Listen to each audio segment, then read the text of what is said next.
नमस्कार, मैं कुणाल चौहान एडोराइजन से। चलिए जानते हैं हमारे एक्सपर्ट संजय सर से कि सर ये प्रोसेस एमईसी का है क्या? थोड़ा डिटेल में आप बताएंगे हमें। दोस्तों नमस्कार। आज हम लोग एमईसी ऑफिस आए हैं नेपाल में, काठमांडू में। तो एमईसी का जो प्रोसेस है वो क्या है कि जैसे इंडिया में आपका काउंसलिंग होता है नीट के बेस पे, वैसे ही यहाँ पे भी है कि भाई आपको पहले यहाँ पे जो भी इंडियन बच्चे आ रहे हैं उनको नीट क्वालिफाई होना पड़ेगा। सर एक और इम्पोर्टेंट क्वेश्चन आपसे पूछना चाहते हैं जो बच्चों को कंफ्यूजन रहता है, बच्चे और इनफैक्ट पेरेंट्स को भी कंफ्यूजन होता है। ये नीट स्कोर क्वालिफाइंग क्या माना जाता है नेपाल में सर? नेपाल गवर्नमेंट सिर्फ जनरल कैटेगरी में आपका नीट का स्कोर काउंट करती है, सिर्फ जनरल कैटेगरी। क्योंकि इंडिया में एसटी एससी ओबीसी है तो यहाँ पे ये कैटेगरी काउंट नहीं होती। तो जिस भी बच्चे का एससी एसटी ओबीसी कैटेगरी में मार्क्स हैं, जैसे इंडिया में तो हर साल चेंज होता रहता है, इस साल जैसे 113 के करीब है और जनरल कैटेगरी का 143 के करीब है। तो जैसे 113 तो काउंट नहीं होगा, 143 होगा। मतलब जो S T S C OBC category में है इंडिया में, बट उनको मार्क्स कितना लाना पड़ेगा, 143 या उससे ऊपर, तभी वो नेपाल के लिए एलिजिबल होंगे एमबीबीएस के लिए। तो देखा बच्चों, इस बार का क्वालिफाइंग स्कोर नीट का 143 है नेपाल के लिए।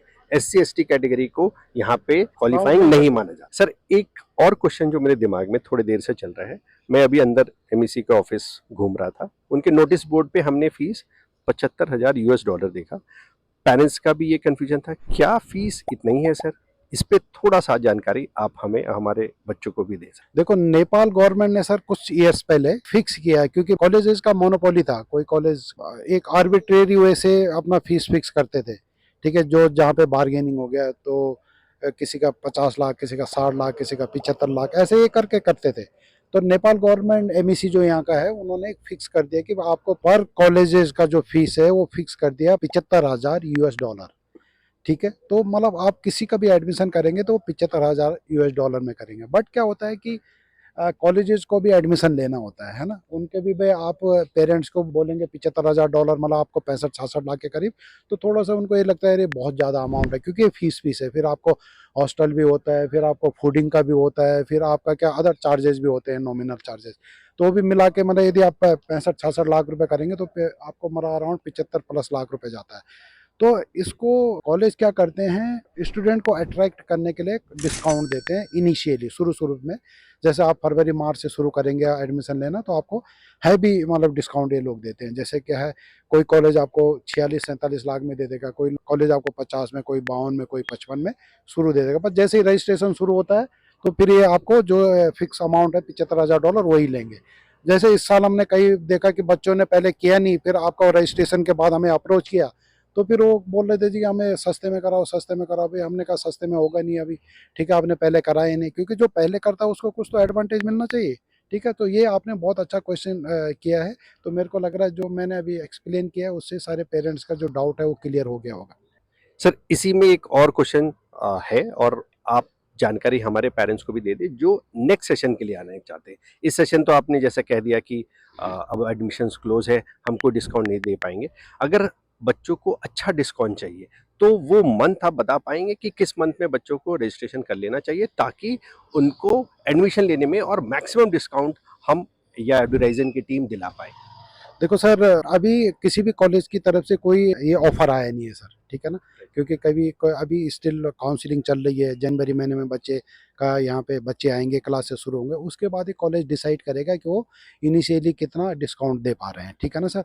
बट ये मान के चलिए कि आप मार्च से पहले पहले या अप्रैल से पहले पहले कराएंगे, तो आई एम श्योर कि जो भी पेरेंट्स और स्टूडेंट इस वीडियो को देख रहे हैं और हमारे माध्यम से वो, जैसे विराट मेडिकल कॉलेज हो गया, आप नोबल मेडिकल कॉलेज हो गया, आप बीएनसी मेडिकल कॉलेज हो गया है, और नेपाल मेडिकल कॉलेज हो गया, और काठमांडू मेडिकल कॉलेज हो गया, और भी बहुत सारे कॉलेजेज हैं जिन पे हम लोग करते हैं। हमारे थ्रू यदि वो एडमिशन लेंगे तो मैं आपको इतना इंश्योर करता हूँ कि आपको अच्छा खासा एक डिस्काउंट हम लोग दिलाने का भरपूर प्रयास करेंगे।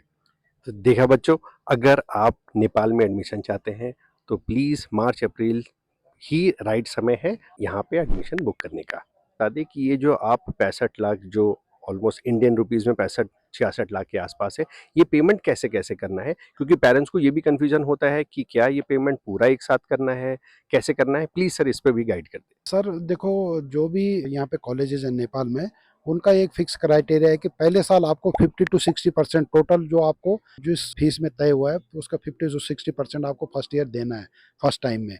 जैसे आपको दिसंबर तक, जैसे अभी आपका काउंसिल हो रहा है, विद इन 5 to 10 डेज आपको पूरा पेमेंट फर्स्ट ईयर में जितना भी लगेगा वो देना है। तो आप मान के चलिए यदि आपका 50 लाख रुपए फिक्स हुआ है तो आपको 25 लाख के करीब इनको देना देना ही है। तो सर ये जो आप फीस बोल रहे हैं पूरा 50% लगभग 50 लाख अगर में हुआ, 50 लाख का 50% 25 लाख देना होता है, तो क्या जब रजिस्ट्रेशन बच्चे करते हैं 5500 का जो रजिस्ट्रेशन अमाउंट है उससे पहले भी कुछ अमाउंट देना पड़ता है सीट बुक करने के लिए? जी सर, जैसे ही देखो नेपाल में एडमिशन शुरू होता है और आपका ऑफर लेटर निकलेगा, एडमिशन लेटर जिसको बोलते हैं, तो कोई कॉलेजेस बोलते हैं 3 लाख दो, कोई कॉलेजेस बोलते हैं 5 लाख दो। देखो ये फीस क्यों देना पड़ता है? क्योंकि नेवर नो कि भाई आप एक मतलब श्योर शॉट क्लाइंट हैं कि नहीं है। तो कॉलेज को भी ये लगना चाहिए कि भाई आप हमारे पक्के स्टूडेंट हैं। इसलिए वो 3 लाख से 5 लाख तक आपसे इनिशियली पेमेंट माँगता है जो नॉन रिफंडेबल होता है। तो देखा बच्चों, अगर आप नेपाल में एडमिशन चाहते हैं तो ये चीज़ें आपको ध्यान रखनी पड़ेगी, और अगर इससे रिलेटेड कुछ भी क्वेरी है तो गिवन नंबर पे हमें कॉल करें। हमारे संजय सर, मैं, कुणाल चौहान और मेरी पूरी टीम एडवाइजन को आपको यहाँ एडमिशन लेने में पूरी मदद करेगी। Thank you.